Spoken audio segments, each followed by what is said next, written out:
Ligne droite. Très haut, il y a une place pour nos idées. Vue de haut. Laurent Oberton se définit lui-même comme un journaliste repenti. Bonjour Laurent Oberton. Bonjour. Vous êtes aussi et surtout romancier, essayiste français et vous présentez un projet de combat, de guerre culturelle, dites-vous vous-même, La Furia, un projet monté avec Laura Magnier, Marceau et Papacito, mais vous avez maintenant bien d'autres personnes qui se mettent derrière vous, bien d'autres soldats, bien d'autres cavaliers de l'Apocalypse.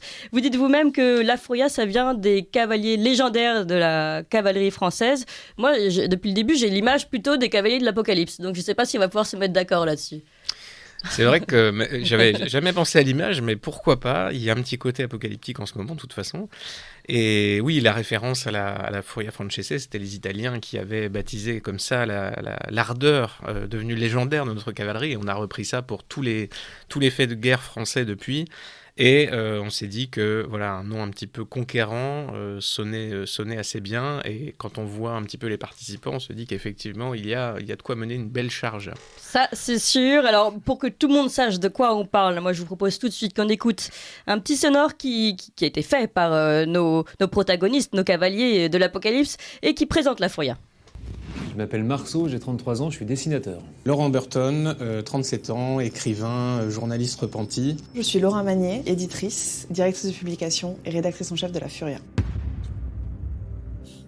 La Furia, c'est une revue satirique trimestrielle dans laquelle vous allez retrouver moi-même, Papacito, Oberton et d'autres contributeurs prestigieux. La Furia, c'est l'envie en fait d'envoyer quelque chose de lourd très très vite dans les gencives du gauchisme. Mes attributions à moi, ce sera l'écriture, ce que je sais à peu près faire, à la nuance près que cette fois-ci, on va lâcher les chevaux. C'est un projet qui réunira des youtubeurs, des écrivains, des dessinateurs, des influenceurs, des gens que vous suivez tous, que vous attendez avec impatience et qui seront enfin réunis sur un projet unique et subversif. Ni moi ni mes confrères n'avons peur d'être infréquentables parce qu'on l'est déjà. Là, on va venir un truc qui tape, quoi. Je pense que la Furia, ils vont le ranger dans le bac sport de combat, tu vois, à côté de Punch Mag et de Bagarre Magazine, parce que tous les autres, en fait, ça va être trop lourd pour eux. La Furia, c'est une référence à la fureur légendaire de la cavalerie française, et pour moi, le magazine s'apparentera à une charge de cavalerie lourde. Dans les kiosques, la bataille reste à mener, et c'est pour ça que c'est important, justement, dans ce milieu-là, de faire aussi valoir nos idées parce qu'on touchera un nouveau public. En fait, c'est simple, c'est-à-dire qu'on fabrique la bombe et vous appuyez sur le bouton. Et c'est pourquoi on a besoin de vous. On a besoin de 15 000 abonnés d'ici la fin du mois de novembre pour rendre ce projet possible et que la Furia soit disponible en kiosque. Ça va faire chier du monde, mais c'est pas grave, on est là pour ça aussi. Et ça dépote, hein. Alors, bon, premier message, la guerre culturelle. Vous voulez occuper les espaces et réarmer les esprits en partant d'un constat. Nous sommes déjà des youtubeurs à succès, ça c'est clair, sur Internet, mais maintenant, il faut aller plus loin. Oui, parce que, alors on constate que dans ce pays, tous les 5 ans, tout le monde s'affole en se disant c'est les élections de la dernière chance, c'est maintenant, on va y arriver, on va gagner, sauf que ça fait depuis les années 90 qu'on dit ça à chaque élection. Et comme les médias font leur travail et nous relavent le cerveau très régulièrement, on oublie la mémoire de poisson rouge. Et l'électeur citoyen est persuadé à chaque fois qu'il vit sa première grande dernière chance, à chaque élection. Et après ça, il se rendort pendant 5 ans, il se remet dans une léthargie Cyril Hanounès qui regarde les émissions de télévision, de divertissement, et il se réénerve 5 ans plus tard pour voter. Et à chaque fois, il perd l'élection parce qu'il n'a pas les moyens de conditionnement qu'a Big Brother. Et donc le constat qu'on fait, c'est qu'on ne peut pas faire quelque chose dans ce pays, le faire évoluer politiquement dans le long terme si on ne fait pas d'abord un travail auprès des esprits. Si on ne réarme pas les âmes, les pensées, si on ne reprend pas un petit peu possession de la culture, donc si on ne va pas dans les kiosques, dans les librairies, chez l'habitant pour concurrencer Big Brother qui a une puissance de feu, encore une fois, absolument considérable. Des millions de nos compatriotes vont regarder aujourd'hui les journaux télévisés, ils vont passer 4 heures en moyenne, entre 4 et 5 heures devant leur télévision, la radio ils vont l'écouter 2 à 3 heures et malheureusement ils n'écouteront pas que Radio Courtoisie, ils seront davantage sur France Inter, c'est terrible à dire mais c'est comme ça.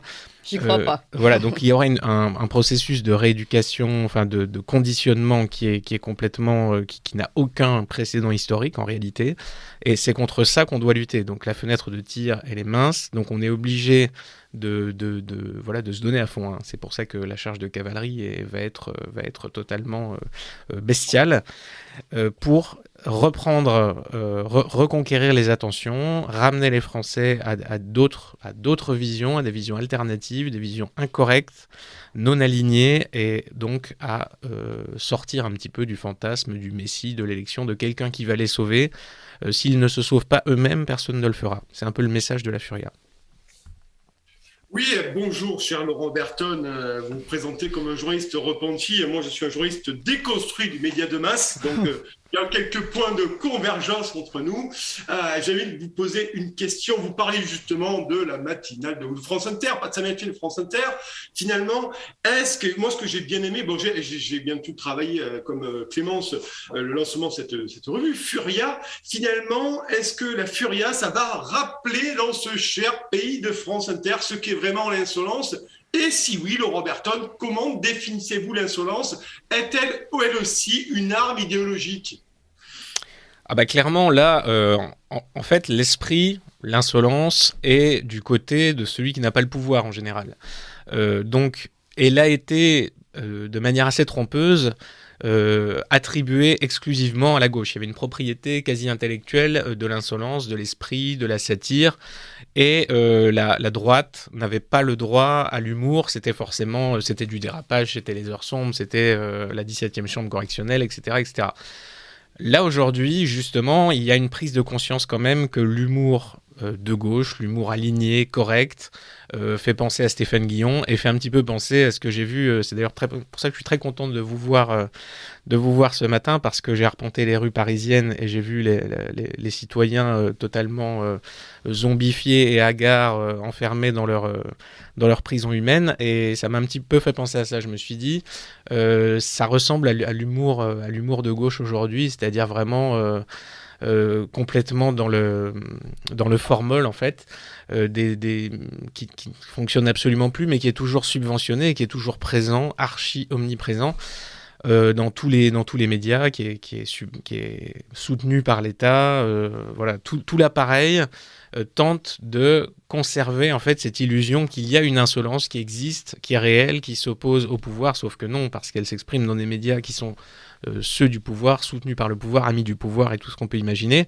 Et c'est un humour qui est très convenu, qui est très acceptable. Là, on propose quelque chose de très différent, qui va sans doute nous valoir d'ailleurs pas mal d'ennuis.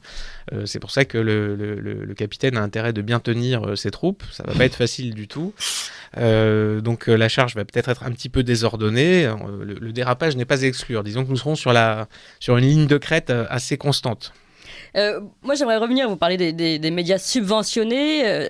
Ça pose quand même, on revient toujours, mais vous n'êtes pas les premiers à en parler. On note que quand même, c'est un débat qui commence à arriver. On l'a vu, le Figaro Magazine en a fait une.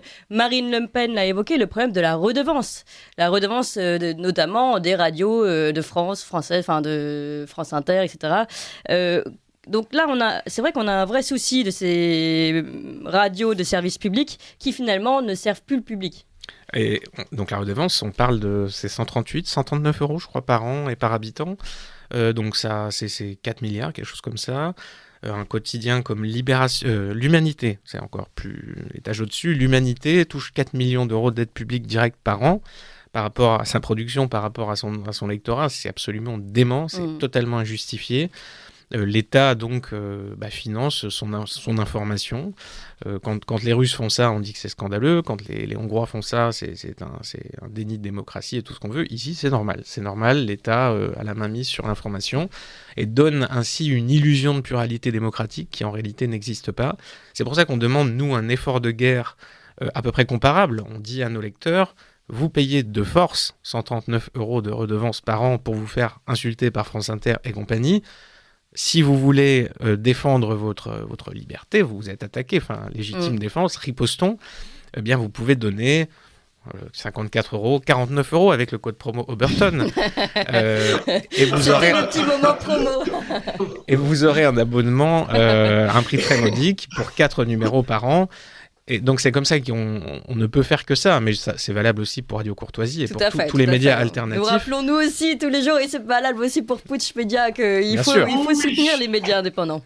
Évidemment, parce que c'est tout, c'est quand même la base de tout. C'est que s'il n'y a pas d'efforts financiers, s'il n'y a pas d'implication, eh bien, on ne va pas attirer les talents, on va pas créer de mouvements de grande ampleur. Et on peut le faire, les esprits s'éveillent, mais il faut maintenant transformer l'essai. Il ne faut pas attendre que ça se fasse et que d'autres aillent au charbon tout seuls.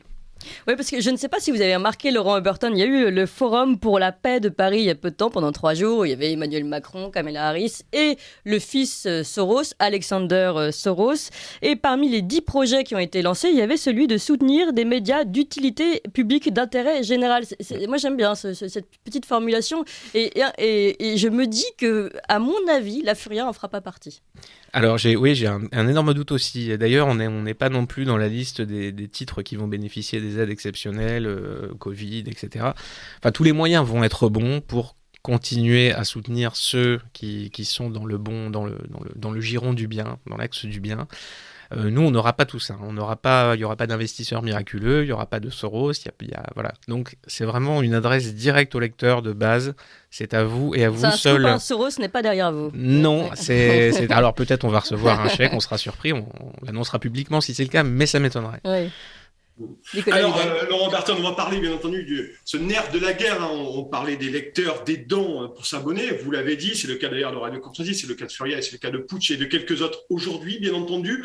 Est-ce que c'est une revue, cher Laurent Berton, pour le Gaulois moyen ou pas? Ou comment vous anticipez avec Laurent Magnier, Papacito et Marceau, finalement, le profil type du lecteur, de la lectrice de Furia? Alors, Gaulois moyen plus. Parce que le Gaulois moyen, malheureusement, ne lit pas. C'est un constat oui, mais sans appel. Là, il y aura de la bande dessinée, non, puisqu'il y a Marceau. Il y aura des petits dessins. C'est ce qu'on s'est dit. C'est vrai que on n'est pas obligé de venir avec son cerveau. Il y a aussi des dessins qui vont être assez, En plus, en général, ils sont assez éloquents, on va dire, ces dessins. Voilà, absolument. Alors, il y en a qui sont très subtils, mais certains autres sont très directs. Donc, oui, on vise un public large, mais quand même déjà un petit peu où il y a une amorce de conscience, en tout cas, qui existe dans son âme. Il n'est pas complètement possédé. De toute façon, si c'était le cas, malheureusement, on ne peut pas passer de France Inter à la Furia sans sas de décompression. Il faut une adaptation, il faut travailler sur soi, sinon le choc thermique peut être très brutal. Oui. Je ne conseille pas de l'offrir à tout le monde pour les fêtes. Encore qu'on peut avoir de bonnes surprises, mais donc il faut, on vise un public qui est déjà un petit peu, qui est justement en quête. Il y a une demande énorme aujourd'hui, justement, d'un humour incorrect, de droite, qui soit représenté fortement, avec un média de qualité, travailler tout ça. On a cette demande depuis longtemps, on le voit bien, et malheureusement les candidats sont trop rares parce qu'on a peur d'investir dans un tel projet, parce qu'on sait très bien les ennuis que ça peut nous valoir. Donc on attend que d'autres le fassent pour le faire. C'est un petit peu ce qu'a fait Bolloré, qui va faire des émules, et il y en aura d'autres, donc il faut profiter aussi. Il y a un air du temps, clairement, qui nous est favorable, qui est favorable à la diffusion de nos idées, de nos points de vue. Éric Zemmour n'y est pas totalement étranger d'ailleurs. Donc il faut se saisir de l'air du temps comme ça, et de toute façon c'est à nous de faire le présent en quelque sorte. On ne peut pas le laisser passer, on ne peut pas continuer à regarder les trains et France Inter en espérant un miracle. Ce qui est sûr, c'est qu'on l'a bien vu, d'ailleurs il y a une étude de Fondapol qui le montre, que les idées de la droite, ont gagné. Donc le thème de la sécurité, qui est un de vos thèmes chers, le thème de la nationalité, de l'identité. Donc ces thèmes-là sont des thèmes primordiaux pour les Français. On commence à le sentir un tout petit peu, vous l'avez dit, avec notamment la chaîne CNews portée par Bolloré. Là, vous proposez un nouveau paysage médiatique aussi. Moi, je voudrais quand même vous citer Éric Zemmour. Alors, est-ce qu'il est le résultat d'un phénomène, ou est-ce que c'est lui aussi qui provoque ce à quoi on arrive ? Oh, il y a un petit peu des deux, c'est-à-dire que l'histoire le fait, il fait l'histoire un petit peu. C'est une conjonction, c'est toujours comme ça en fait. Ce genre de moments va amener la révélation de personnalités. Et inversement, elles vont renforcer ce moment en donnant comme ça des exemples, des figures. Il a permis beaucoup, je pense, de désinhibition intellectuelle dans ce pays. Et on va contribuer à ça, très clairement. Papacito, c'est pareil, a une audience aujourd'hui qui est faramineuse, qui était complètement impensable il y a quelques années. Donc il y a cette demande très forte, justement, je pense, d'un retour de l'esprit gaulois, justement, qu'on arrête d'être comme ça enfermé dans un pays chiant, dans des médias chiants, dans une actualité qui est déjà lourde, qui est déjà pénible. Si en plus, justement, on ne peut pas du tout rire de tout ce qui nous préoccupe, parce que là, c'est ça, c'est pas on peut rire de tout, c'est juste nos sujets sont tabous, l'immigration, la sécurité, maintenant ça avance, ça évolue, et on va pouvoir en parler, je pense, très franchement. Laurent Berton, moi ce qui m'intéresse aussi c'est le rôle finalement, alors je ne vais pas dire politique, mais au moins journalistique de la Furia. C'est toujours intéressant en tant que moi, fondateur de médias indépendants de Paris, qui est dans le pluralisme, mais est-ce que la transgression dont vous parlez de Furia, qui sortira dans quelques semaines, peut-elle jouer selon vous sur le choix des citoyens? Et je prolonge ma question, vous disiez tout à l'heure que finalement vos lecteurs seraient le Gaulois moyen plus, mais est-ce que la situation aujourd'hui est quand même assez, vous l'avez dit, peut-être apocalyptique ou compliquée en ce moment, voire effrayante, est-ce que vous ne pensez pas finalement aussi pouvoir ramener toute une série de gens qui s'étaient un peu laissés aller de l'information un peu plus alternative, de me parler vrai, de me parler cash, vous déclarez plutôt de droite concrètement, finalement, est-ce que ça pourrait faire ça et avoir beaucoup plus de monde que les lecteurs que vous auriez à avoir au début, plus large finalement? C'est vrai qu'on a constaté ça, même avec nos livres, nos publications habituelles, tous, on a beaucoup de lecteurs qui viennent nous voir en disant « Vous m'avez ramené à la lecture, au livre, à la BD, je ne lisais plus, j'achetais plus, et maintenant, ça y est, je suis lancé, je vous ai lu, et du coup, je vais lire les copains, etc. etc. » Et ça, évidemment, c'est déjà en soi une victoire culturelle impressionnante, je trouve, de ramener quelqu'un qui était complètement fâché avec les librairies, avec les kiosques, avec cette culture vraiment fondamentale pour nous. C'est aussi d'ailleurs un moyen de ramener nos lecteurs de la Furia vers nos productions qui vont continuer. On va toujours faire des livres, toujours faire des bandes dessinées. Donc on crée une passerelle supplémentaire. Et c'est vrai que, évidemment, le but est toujours d'aller plus loin, au-delà de notre électorat. Les Français parlent au français, les Gaulois parlent au gaulois. On peut dépasser un peu les barrières, et plus il y en a, mieux c'est. Plus on se donne une chance en fait d'initier ce mouvement bande sardine du pays, parce que la majorité, et c'est comme ça, est assez suiveuse. Elle attend de voir un petit peu ce qui se fait dans l'opinion pour s'aligner sur l'axe majoritaire. Donc plus on va désinhiber comme ça d'individus qui vont parler autour d'eux, qui vont assumer davantage leurs propos lors des repas de famille, à la machine à café, plus on peut en quelque sorte contribuer à l'évolution des pensées. Moi, je voudrais vous raconter à propos de désinhibition une petite histoire qui va vous évoquer quelque chose. Laurent Berton, on vous recevait dans un autre média il y a quelque temps et j'annonçais ça dans un dîner tout à fait Macron-compatible, très mondain, voilà, tout va bien. Et quelqu'un, alors personne ne réagit sur le coup, mais quelqu'un me dit à la fin du dîner de façon un petit peu cachée comme ça, en cachant sa bouche, tu sais, moi j'adore ces vidéos, j'adore ces livres et tout, mais en gros, il fallait vraiment pas que tout le monde entende. On est vraiment dans l'histoire de l'inhibition totale concernant vos lectures ou les vidéos de Papacito. Et en même temps, c'était quelqu'un, on voyait, qui était complètement fan. Il connaissait mot à mot tous les textes. Donc en fait, c'est quelqu'un qui se vengeait le soir, qui se rattrapait le soir, qui décompressait. Et vous avez parlé de sas de décompression, il y a quelque chose comme ça, comme si il fallait tenir un rôle toute la journée, mondain, politiquement correct, etc. Et puis en fait, on en a tellement ras-le-bol qu'on craque et qu'on craque le soir. Voilà, c'est pas en regardant des revues porno, mais c'est en lisant Laurent Berton, quoi. Oui, c'est vrai que la comparaison est assez intéressante parce que c'est vrai qu'on a toute la journée, on est dans un état de domestication, de tension permanent, parce que l'image que l'on renvoie dans notre société, avec les réseaux sociaux, avec tout ça, est extrêmement codifiée et contrôlée. Ouais. Donc le moindre faux pas, le moindre dérapage, dès qu'un sujet sensible vient sur la table, là, attention, toutes les alarmes sont allumées, vigilance maximale, parce que on est terrifié en tant que créature domestique par l'ostracisme, la désignation, c'est-à-dire vous ne pensez pas bien, vous êtes exclu du groupe, Et il y a quelques millénaires, ça nous était fatal. Et nous avons ça qui est gravé dans nos circuits imprimés profonds. On ne pouvait pas survivre si on était seul. Donc la peur de la désignation, de l'abandon motive complètement la politique contemporaine. La stratégie de la peur, en réalité, c'est celle du gouvernement. On la voit avec le Covid, mais pas seulement. En gros, si vous votez mal, si vous votez avec vos pieds, vous aurez la fin du monde, vous aurez l'apocalypse, vous aurez les chemises noires et tout ce qu'on peut imaginer. Donc la peur tient complètement le débat politique. Le chantage à l'extrême droite est extrêmement virulent, c'est-à-dire que si vous ne pensez pas, allez, mettons au-delà de François Bayrou, c'est déjà l'extrême droite aujourd'hui. Donc en gros, vous n'êtes pas dans le bon côté de la pensée, vous êtes le diable, la diabolisation. Les médias le disent eux-mêmes, hein, c'est eux qui font la diabolisation. Marine Le Pen est-elle une personnalité humaine ? Il y avait ce débat il n'y a pas très longtemps. Oui. Donc est-ce qu'on a le droit, avec Karine Le Marchand, est-ce qu'on a le droit d'inviter de parler Marine normalement Le Pen à chaque fois ? Oui, c'est ça, de parler de ses chats, c'est quand même scandaleux parce qu'on la rend presque humaine et sympathique. C'est comme si elle était un être de chair qui avait une existence par ailleurs, des sentiments et tout ça, et c'est quand faudrait même pas exagérer. inadmissible. Oui, ouais. c'est vrai. Non, mais c'est exactement ça. Et du coup, Monsieur Moyen, quand il est chez lui, ça rentre dans ses réflexes innés profonds, et il préfère se dire que je pense plutôt comme Macron, de manière très raisonnable, très, très conventionnelle. Il préfère s'en persuader. Il finit par adopter tous les codes qui vont avec. Et quand il va dans l'isoloir, même s'il n'est pas content, même s'il est colère, l'essence coûte cher, etc., il aura un mal fou à commettre un geste transgressif. Pour lui, le maximum, ce serait peut-être de voter blanc. Et voilà, il ne pourra pas aller au-delà de ça. La peur nous tient jusque dans notre quotidien, dans notre solitude. C'est assez terrible et c'est ça qu'on veut déconstruire pour le coup, qu'on veut briser. Oui, parce que vous parliez de l'effet de meute et de ne pas vouloir être un loup isolé de la meute, mais là vous pouvez montrer que la meute est ailleurs en fait. En fait c'est ça, on veut montrer aussi à nos lecteurs que non, ils ne sont pas seuls, parce que c'est souvent une impression qui est très partagée par eux.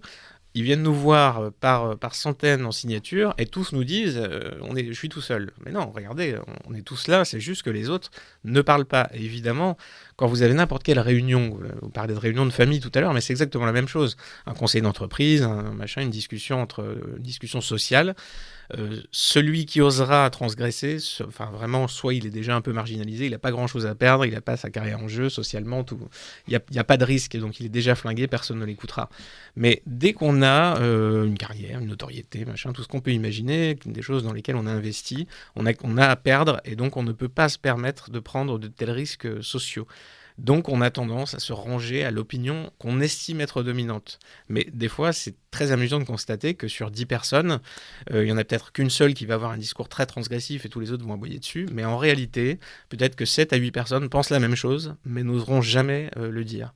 Et personne, c'est le paradoxe d'Abilène, personne n'a envie d'y aller, tout le monde y va parce que personne n'ose dire « moi en fait, vraiment, ça m'emmerde d'y aller » et que tous les autres pensent en réalité la même chose.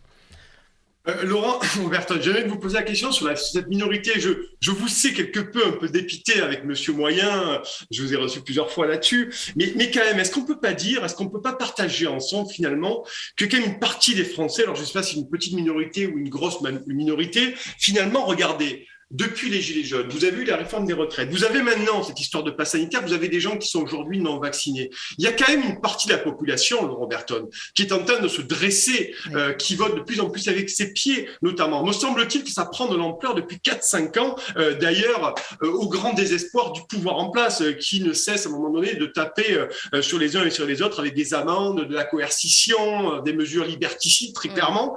Finalement, j'ai l'impression que vous avez raison. Il y a Monsieur Moyen en France, on est d'accord, mais j'ai l'impression quand même, Monsieur Moyen, il commence à avoir de plus en plus de voisins qui sont pas très moyens, qui commencent à réfléchir, qui se sont émancipés et qui sont prêts aujourd'hui à se mettre en danger. Regardez une nouvelle fois les Gilets jaunes, il y a beaucoup de gens qui ont été mis en danger avec la justice, avec la police, et maintenant, sur la crise sanitaire, qui sont carrément excommuniés, qui se sont auto-excommuniés d'une situation avec des suspensions de travail, avec des amis qu'ils ont perdus. Donc moi, j'ai quand même l'impression qu'il y a une tendance aujourd'hui à ce que les gens commencent à dire ce qu'ils pensent et à faire ce qu'ils ont envie de bien faire, non, me semble-t-il. Je suis d'accord avec vous, c'est vrai qu'il y a une tendance à la révolte et à la colère. Le problème, c'est que cette colère ne se trouve pas vraiment encore de de justification, c'est peut-être pas le mot juste, parce qu'en fait, il y en a énormément. Et elle décolle à chaque fois pour des raisons différentes. En fait, c'est ça. C'est qu'on a du mal à voir dans cette colère une forme de direction. C'est qu'on sent bien que les sardines sont pas contentes, mais de là à faire un virage collectif et commun vers un objectif précis, c'est pas évident. Et malheureusement, du coup, quand on mêle à ces colères assez légitimes tout un tas d'individus plus ou moins farfelus, marginaux, enfin qui sont colériques de profession, qui, je sais pas, voilà, qui ont des soucis, et c'est très facile de disqualifier en fait ces mouvements en disant regardez, oui, mais lui, il est complètement fou, il pense que voilà que je sais pas, les Illuminati reptiliens ont pris le contrôle des personnalités politiques. Quand on voit Sandrine Rousseau parler, on peut difficilement lui donner tort sur le. On a des doutes, nous aussi, hein, forcément. Plus sérieusement, donc il y a effectivement quelque chose qui se passe, mais disons que ces individus manquent peut-être de repères pour structurer un petit peu tout ça. Il y a une demande très forte d'explication du monde, parce qu'on se dit le monde nous échappe. On voit ce qui se passe, on voit bien que les États deviennent complètement fous, que les directives sont absurdes, et le citoyen, l'individu se sent écrasé. Il est dans son pays. Laurent Berton, je me permets, juste, je vous coupe 3 secondes, mais même face à, regardez, vous avez parlé, et on peut le constater moi aussi, face à la propagande médiatique, la résistance, ça s'organise, elle devient de plus en plus pérenne dans le temps, mais la délégitimation de l'individu, vous l'avez dit, hein, toujours traité de populisme, c'était populisme avant, maintenant c'est complotiste, conspirationniste. Donc même face à la violence des accusations verbales, face à la violence des accusations médiatiques aujourd'hui, on se rend compte qu'il y a quand même des gens qui ont fait le choix de résister au moins culturellement, de résister au moins intellectuellement, me semble-t-il. Vous voyez ce que je veux dire? Ah ben bien sûr, non mais c'est certain. Et il y a effectivement, donc c'est aussi, on s'adresse à ce public évidemment, qui a déjà, qui sent qu'il y a un problème. En fait. Voilà, il ressent une révolte, mais souvent je constate qu'elle n'est pas clairement.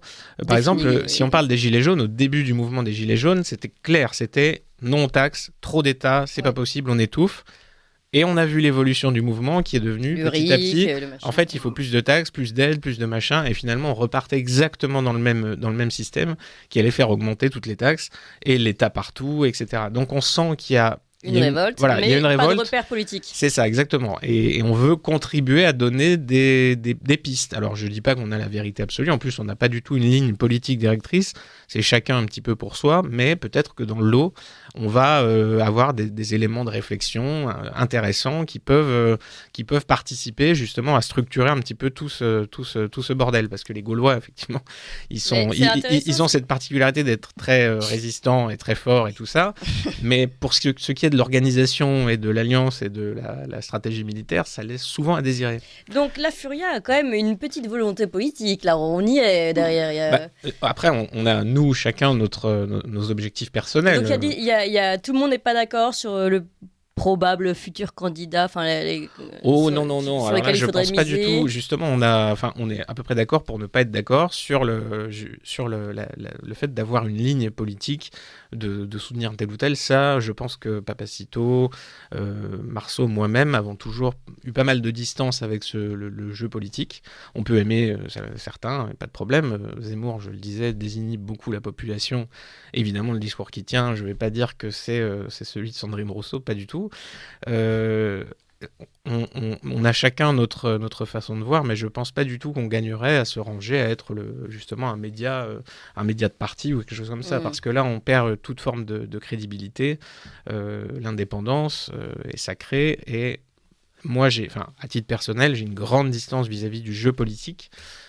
Puisqu'encore une fois, c'est le jeu de l'État, c'est quelque chose d'assez grotesque, je trouve, et je n'admets pas que ma voix, mon bulletin de vote, vaut celui d'Aymeric Caron, par exemple.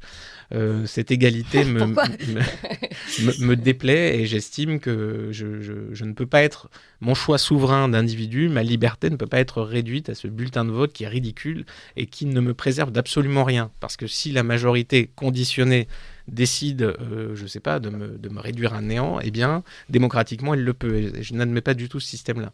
Donc c'est aussi ça, de faire prendre conscience à l'individu, comment est-ce qu'il pourrait résister lui seul face à cet appareil, face à cette monstruosité étatique qui est en train de l'écrabouiller. Voilà, on est à la fois une thérapie pour des individus qui sont maltraités psychologiquement, et on va essayer de leur offrir un petit peu de divertissement et d'air frais, exactement, de réconfort du soir, qui n'est pas interdit aux moins de 18 ans, en tout cas pas encore. Et des pistes de réflexion aussi. Laurent Berton, c'est extrêmement intéressant. Moi, j'imagine que vous n'allez pas, en tout cas, voter pour Yannick Jadot au sein de l'équipe La Furia. Ça me semble un fait avéré, même si on ne parle pas de politique. Mais bon, vous venez d'aborder une question extrêmement intéressante, Laurent Berton, et je sais qu'il vous est cher, et sur laquelle on a quelques divergences d'opinion, mais je vais vous entendre puisque vous êtes notre invité ce matin. J'ai quand même l'impression que vous trouvez votre système électoral, notre système électoral, comme aberrant. Vous dites, par exemple, voilà, moi, ma voix vaut autant que celle de Caron, grosso modo, ça m'embête quelque peu. Voilà. Finalement, qu'est-ce que vous voulez mettre en place à la place, j'ai envie de dire, parce que si vous voulez réarmer idéologiquement les lecteurs ou les lectrices de La Furia, c'est pour quel avenir politique? Est-ce que c'est un problème de régime politique? Est-ce que c'est un problème de système électoral? Est-ce que c'est un problème fondamental de notre démocratie? Une voix vaut une autre? C'est ça la question de fond, et bien sûr, elle sous-tend à l'apparition de cette revue La Furia. Quel est le rôle politique? Pourquoi d'autres politiquement? Voilà, vous voyez ce que je veux dire? Absolument. Alors c'est vrai qu'il y a, de mon point de vue, une insuffisance globale, enfin un problème de politique, de démocratie, un problème d'État. Et justement, alors vous me tendez une perche énorme par rapport à un prochain placement de produit. C'est-à-dire que j'avais publié un livre. C'était pas pour faire ça. Non, je sais très bien, mais c'est magnifique et je saisis l'occasion. Attendez, on va mettre un petit jingle. Donc, mon prochain livre, qui va paraître en mars 2022, sera justement centré sur cette question-là, c'est-à-dire pourquoi jouer ce jeu électoral, à quel point ce jeu est grotesque et nous prive de beaucoup d'autres possibilités justement d'exploiter notre talent, notre esprit et notre ardeur au combat, nous laisse l'illusion qu'on va s'en sortir par un miracle comme ça survenu dans les urnes. C'est faux, je pense que ça contribue justement à l'endormissement complet du citoyen, de sa méfiance, et après il faudra envisager de dépasser cette attente en l'état absolu, l'état tout-puissant, et se tourner vers le citoyen. Et justement dans ce livre, je proposerai toute une série de solutions sur ces grands sujets de société. Donc évidemment, je ne peux pas encore les dévoiler maintenant, mais restez patients. En mars 2022, tout arrivera tout de suite. Ah oui, il a bien placé. Hein. Mais quand même, vous pouvez revenir sur le mythe de l'homme providentiel. Vous dites là où on nous endort, en fait. Donc on s'endort un peu tous en disant quand est-ce que va revenir le prochain général de Gaulle, en gros, c'est ça, pour nous sauver tous.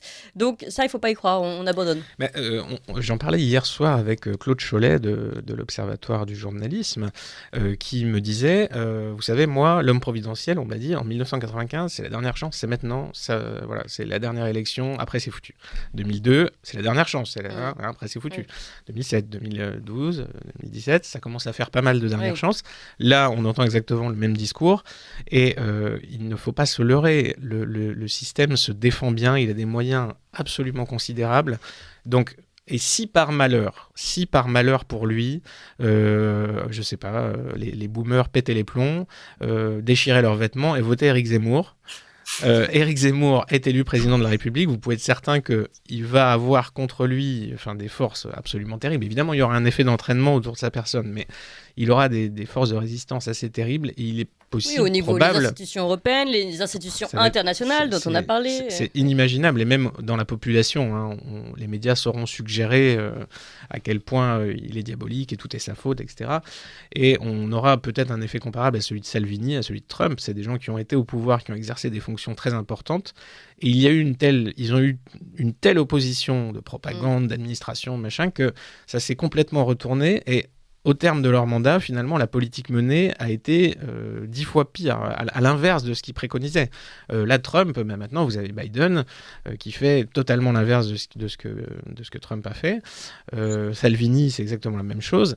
Et donc, à partir de là, si on ne travaille pas d'abord sur la population, si on ne donne pas les moyens de convertir à long terme la population à une vision réaliste des choses, on n'a aucune chance, en fait, de s'en sortir comme ça. Le miracle politique n'aura pas lieu. Il faut surtout éradiquer les médias, en fait, parce que c'est toujours évidemment. Eux qui retournent... ça fait partie... Presque tous les médias.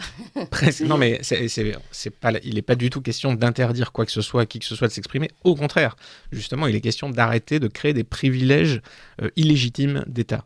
Et c'est exactement ce que l'État fait. L'État est un distributeur aujourd'hui à privilèges illégitimes. Il va choisir de donner de l'argent à France Inter, à des gens éminemment politisés. Il va choisir de sauver l'humanité. Pourquoi l'humanité, on ne sait pas. Parce que c'est un journal historique, nous dit-on. Bon, très bien, 4 millions d'euros par an pour ce quotidien. C'est lui qui va prendre de telles décisions qui sont complètement aberrantes, qui n'ont aucun sens. Nos impôts, dit-on, sont librement consentis. C'est encore une fable énorme, parce qu'évidemment que non, ils ne sont pas consentis, parce que si vous ne les payez pas, vous allez voir ce qui va se passer. Vous aurez des types, alors attention, très bien habillés, très polis, propres sur eux, qui vont venir chez vous, et croyez-moi qu'on va vous casser les genoux d'une certaine manière, puisqu'on récupérera tout ce que vous devez, non, tout ce qu'on a décidé que vous deviez payer. Et vous ne le décidez pas. L'État peut décider aujourd'hui d'augmenter l'État, qui le fait tout le temps d'ailleurs, plus ou moins. C'est l'État qui fixe les prix délirants du gasoil, de l'essence aujourd'hui. Tout ça vient de l'État. Et nous n'avons absolument pas le choix. Nous sommes, en quelque sorte, les esclaves de l'État dans ce pays, puisque nous travaillons plus de 6 mois par an uniquement pour lui. 1 euro sur 2 qui est produit en France revient à l'État. Et on ne peut pas se sortir de ça. L'État qui rend à l'Europe en plus, donc tout ça est quand même on alimente le monstre, l'Europe, l'Afrique, ils envoient même de l'argent en Chine, paraît-il. Et voilà, l'État décide de donner de l'argent à la presse, l'État décide de soutenir une propagande à son service, qui évidemment va toujours dire il faut plus d'État, il faut plus d'intervention, il faut plus d'argent, plus de dépenses publiques, et on se fait toujours de plus en plus racketter. Donc moi, ma préconisation serait complètement inverse, c'est-à-dire on coupe absolument tout ce qui n'est pas régalien, strict, c'est-à-dire les missions de police, les missions de défense du territoire, et tout le reste disparaît. Et là, on verra déjà plus clair. Et je pense que ça se passera beaucoup mieux, les entreprises ont beaucoup plus d'argent, que la presse sera réellement représentative de la demande. C'est ça, c'est-à-dire que si vous n'avez pas de lecteurs, vous n'avez pas d'auditeurs, vous n'avez pas, je ne sais pas, même un mécène ou quelqu'un qui vous soutient, bien vous disparaissez, c'est comme ça.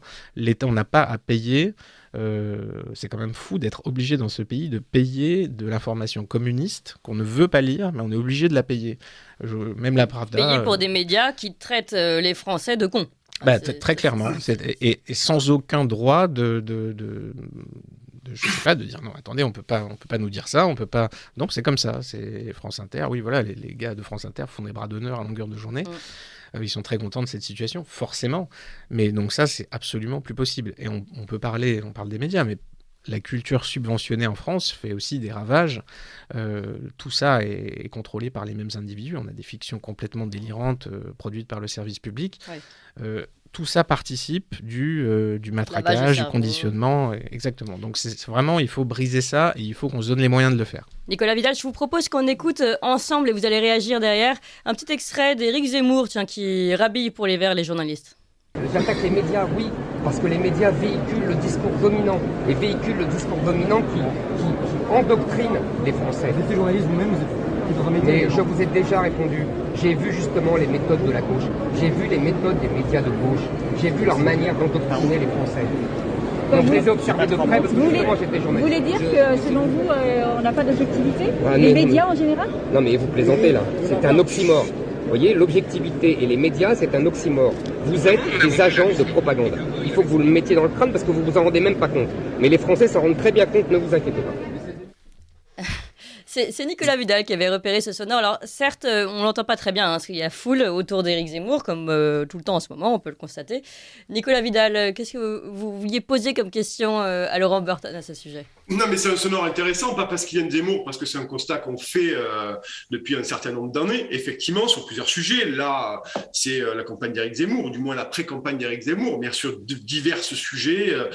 On peut faire cette analyse-là, bien entendu. Et puis, vous savez, on a eu vous voulez le général de Gaulle, on a Jean Castex Ier, donc c'est un peu le cirque plein d'air. Et vous imaginez bien qu'on ne va pas dans le bon sens en ce moment aujourd'hui. Mais la question que je voudrais poser à notre invité, Laurent Burton, finalement, est-ce que vous pensez, comme certains, qu'aujourd'hui, il va falloir privatiser le service public médiatique médias, je veux dire les services audiovisuels et télé, médias et radiophoniques français, de manière à pouvoir que chacun s'affronte au juge de paix qui est qui finalement, c'est les téléspectateurs, les auditeurs, et faire du journalisme en fonction qui répondent à une demande de certains Français qui sont prêts à payer. Est-ce que c'est la privatisation pour vous serait une solution sans rentrer dans les détails, cher Laurent Berton, de votre prochain livre, bien entendu. Non, mais moi je suis absolument d'accord. Il faut évidemment privatiser l'ensemble des médias et voilà, les lecteurs feront la différence. S'il y a tant de communistes avides de lire l'humanité dans ce pays, eh bien tant mieux pour l'humanité. Il a une dent contre l'humanité. Non, mais alors c'est un exemple. Mais alors on peut citer Libération ou n'importe qui. Voilà. Si ces gens ont tant de lecteurs, eh bien qu'on arrête de nous forcer à les payer, qu'on arrête de forcer des entreprises comme Air France à acheter leurs journaux par dizaines pour faire semblant que ces gens aient un lectorat. Toutes ces techniques d'aide à la presse fallacieuses. Et évidemment, Zemmour a raison, parce que les journalistes, par exemple, quand vous allez en école de journalisme, normalement, vous y allez parce que vous êtes déjà politisé, vous avez envie de changer le monde façon l'humanité. Vous avez fait une école de journalisme, vous, oui. Laurent Berton. Et si vous n'êtes pas encore politisé quand vous y entrez, croyez-moi que vous allez le devenir très vite, parce qu'il faut très vite comprendre ce qu'on peut dire et pas si on veut survivre dans ce métier. Moi, évidemment, j'ai pas survécu, j'aurais pas pu. Zemmour a tenu quand même assez longtemps. C'est assez fort de sa part, mais comme il le dit, il a pu voir de l'intérieur justement toute la dérive du système. Et il ne faut pas croire justement qu'il n'y a que des gens très politisés, très idéologiquement nuisibles, mais il y a l'effet d'entraînement. Et dans une salle de rédaction, c'est encore bien pire qu'à la machine à café. C'est que là, le déviant politique, il n'a aucune chance d'exister. Donc il va faire du zèle. Et moi aussi, les conversations sur le ton conspirateur, j'adore ce que tu fais, mais je pourrais jamais le dire. Je l'ai entendu de la part de journalistes qui sont dans des journaux qu'on pourrait juger a priori très nuisibles, mais on l'entend tellement qu'on se demande si finalement, même dans ces journaux-là, les gens qui se réveillent ne sont pas déjà majoritaires. Mais comme ils se font tous peur eux-mêmes et qu'il y a des petits dénonciateurs très virulents dans ces milieux, eh bien, ils n'en font rien. Et pour l'instant, ils continuent à répandre la mauvaise parole. Et c'est très dommageable. Donc c'est pour ça qu'il faut arrêter l'État est un arbitre qui tue complètement le jeu, et il faut rendre une liberté à la presse et à ces milieux-là. Et là, croyez-moi, le lecteur reconnaîtra les siens, et ça va faire très mal. La représentation va complètement changer, et il ne sera plus question d'avoir cette manipulation politique, ce conditionnement qu'on subit aujourd'hui. Oui, sauf que d'abord, on n'y est pas. Est-ce que ça va arriver un jour ? Pas sûr du tout. Et deuxième chose, c'est peut-être un petit peu aussi bisounours de dire ce sera réglé, tout ira bien, parce que pour le moment, ceux qui donnent beaucoup d'argent, ce sont des très grands actionnaires, type Bolloré, Pinault, mais voilà, tous les autres. Et ceux-là aussi ont leurs intérêts. Ils ont intérêt que certains, par exemple, vaccins soient bien mis en avant, que certaines politiques soient appliquées. Donc, la question, je ne suis pas sûre qu'elle soit tout à fait réglée aussi. En plus, ces grands financiers ont des intérêts fiscaux, ont des cadeaux fiscaux très importants pour faire ce qu'ils font, pour soutenir cette presse justement moribonde, et donner toujours l'illusion de ce paysage démocratique qui n'est vraiment qu'une illusion. Hein. Ça, vraiment, c'est quelque chose de très important. Donc, que ce soit directement l'État ou via ses obligés financiers, c'est à peu près la même chose. On leur fait des cadeaux fiscaux énormes pour qu'ils rachètent des titres à moitié morts et qu'ils fassent semblant de les agiter d'un souffle de vie. Et tout ça donne une impression de pluralité, de paysage, de débat, mais tout ça est complètement artificiel et complètement bidon. Et évidemment, l'État, lui, ne prendra jamais la décision de couper les aides à la presse, de couper ça. Ce serait pire que tout. C'est comme disait notre ami Montaigne, c'est chier dans un panier pour se le mettre sur la tête. Nicolas Vidal.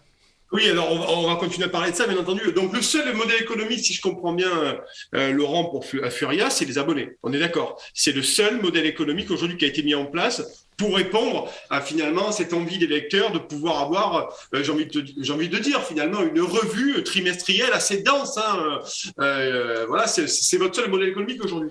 Oui, alors voilà, justement, c'est une offre de lancement assez particulière, c'est-à-dire qu'on a fait un pari. On s'est dit, on a annoncé à nos lecteurs, début novembre, on se donne un mois jusqu'au 30 novembre pour récolter 15 000 abonnements. Si on a ces 15 000 abonnements, le projet sera lancé dans de bonnes conditions parce qu'on aura les moyens de le faire vraiment bien. Et donc il arrivera dans vos boîtes aux lettres le 20 janvier. Pour le premier numéro. Si on ne les a pas, eh bien tant pis, acte manqué, on aura perdu du temps, on aura misé. Voilà, là, on est à 12 600, quelque chose comme ça. Donc évidemment, on les aura. On va peut-être les avoir dès la fin de semaine, puisqu'on a par la grâce de certains médias non alignés, qui vont nous permettre de franchir ce dernier petit cap décisif. Donc c'est vraiment un succès qui est important parce que c'est pas facile, on vend une promesse, ils ne savent pas exactement à quoi s'attendre, c'est en fin janvier, c'est difficile de vendre quelque chose d'aussi loin dans le temps. Mais on voit des revues qui ont galéré, enfin le Franc-Tireur, je sais pas si vous avez lu ce machin épouvantable qui est très mauvais, ils ont ramé comme des fous pour annoncer 4000 abonnés, ils en ont peut-être pas la moitié en réalité. Donc on voit bien qu'il y a une tendance qui est vraiment très forte, une demande qui est derrière nous, qui est importante. Donc 15 000 abonnés, ça signifie une présence en kiosque très forte et je pense que le compteur va encore monter beaucoup. Donc on peut vraiment on peut envisager quelque chose d'assez grand. Donc on est content de ce pari et bon, évidemment, il faut continuer à vous abonner. Vous allez sur lafuria.fr, code promo Oberton, toujours. Alors Oberton, c'est O-B-E-R. Voilà, tout à fait. T-O-N-E, n'est-ce pas? Vous passez le message, vous l'offrez à la grand-mère, vous l'offrez... Bah oui, voilà, il y a Noël qui arrive. Bien sûr, voilà, profitez des fêtes. Et parce que c'est vraiment... Faites-le un petit peu avant, ça pourrait nous arranger. Un petit peu avant, voilà, tout à fait. C'est un cadeau utile, un cadeau quasiment écologique, il me semble. Voilà, tout.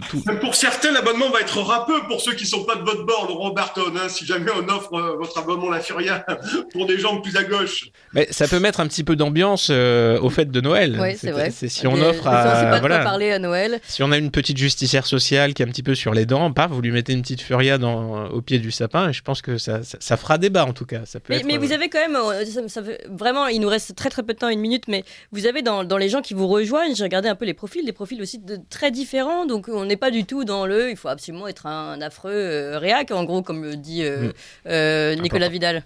Oui, important. C'est vrai que je disais tout à l'heure, évidemment, la Furia n'est pas de gauche. C'est assez clair. Par contre, on peut... Elle n'est pas dans la gauche moderne, on va dire. C'est ça, exactement. C'est-à-dire que moi, j'ai des lecteurs qui se revendiquent comme étant de gauche, mais qui ne se retrouvent pas du tout dans le politiquement correct, dans la négation des problèmes liés à l'immigration, à la sécurité. D'ailleurs, quand on fait un sondage d'opinion, on voit que même chez Mélenchon et compagnie, le grand remplacement est un peu plus qu'une théorie. Donc, à un moment, il faudra que ces gens en prennent conscience et s'alignent avec la volonté réelle de la population. Et donc c'est ça, donc on est très ouvert, on n'a pas du tout même pour nos contributeurs, on n'a pas du tout, oula, attention, vous n'avez pas la carte du parti, non, pas de ça chez nous. Donc la France Insoumise, n'hésitez pas à vous abonner en masse. Voilà, quelqu'un qui est de gauche mais qui a beaucoup de talent, il y a des paradoxes, ça peut arriver, eh bien il sera le bienvenu chez nous. C'est lui qui va se faire tacler, en tout cas, ça on a bien compris. Merci beaucoup Laurent Oberton, et donc ce beau projet, en tout cas la Furia, les nouveaux projets de médias sont toujours les bienvenus. 7h, 9h sur Radio Courtoisie, suivez la ligne droite.